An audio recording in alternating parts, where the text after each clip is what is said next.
introduction for Level 2 Textiles Term 2. So this term we're going to have a textile art theme running through it with a range of different tutorials explaining a few textile techniques that you can try at home.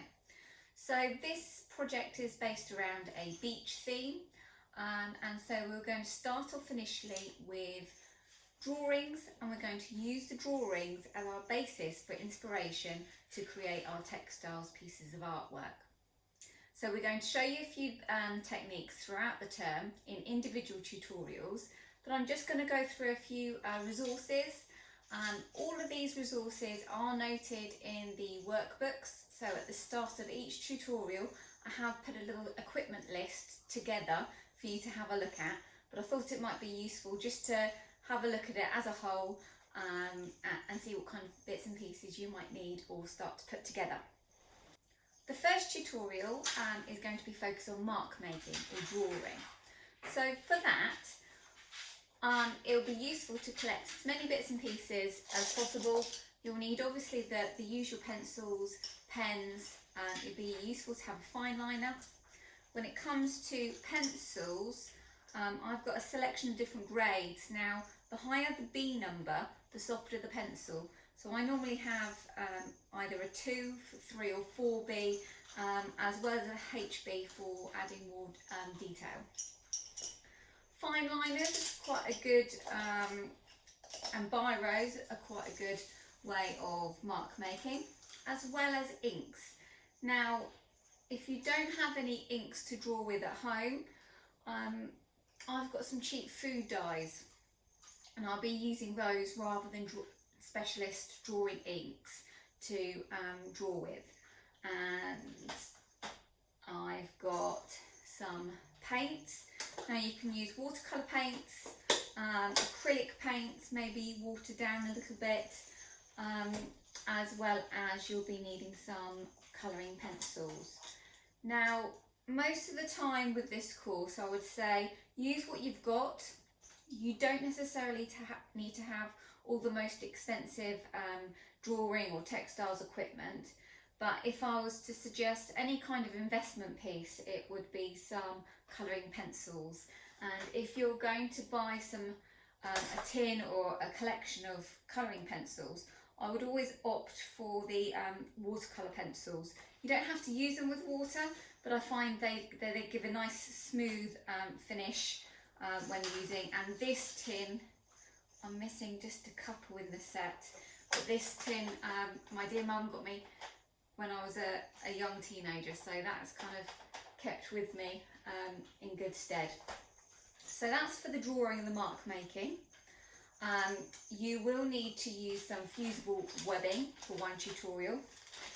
Now, if you've completed the level 1 first, you'll have used this a lot in applique. Basically, it's a dried glue or a web of glue, which you can use once you've applied heat using an iron to secure fabric together. But that's not what we're going to use it for. We're going to add colour to the webbing and then iron it onto fabric as a way of adding colour and texture to our textile artwork. So this fusible webbing, one of the makes is by Vilene and they call it Bondaweb. So if you have any troubles looking it up, have a look for Bondaweb fusible webbing. You'll need some fabric to work with. I've got some quite cheap calico. It'll be useful to have something of a decent weight to work with. So that's why I've got this calico. You could use cotton. This is a type of cotton, but you could use cotton or maybe a twill weave, something like that, to work with.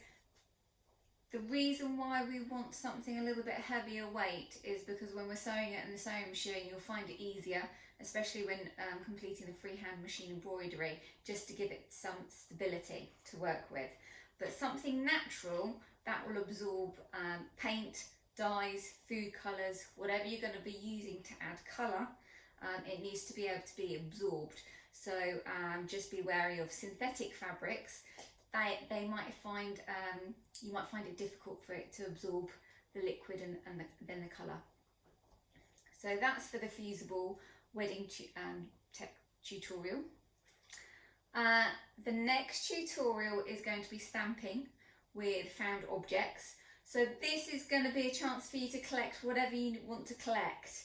I've got some buttons, I've got some elastic bands. It will be useful to have things that will add texture. So just keep your eye out and have a look. And before anyone puts anything in the bin, have a bit of a scavenger hunt and see if you can find anything that will add some textures to your stamping. You will need a piece of polystyrene, so you can use like a takeaway lid tub, or even the backing of a pizza. Sometimes I use a polystyrene tray, so we're going to use that for printing as well. We're going to do some stenciling, so you can use, I've got a couple of sheets off the internet of, it's just quite a thick acetate.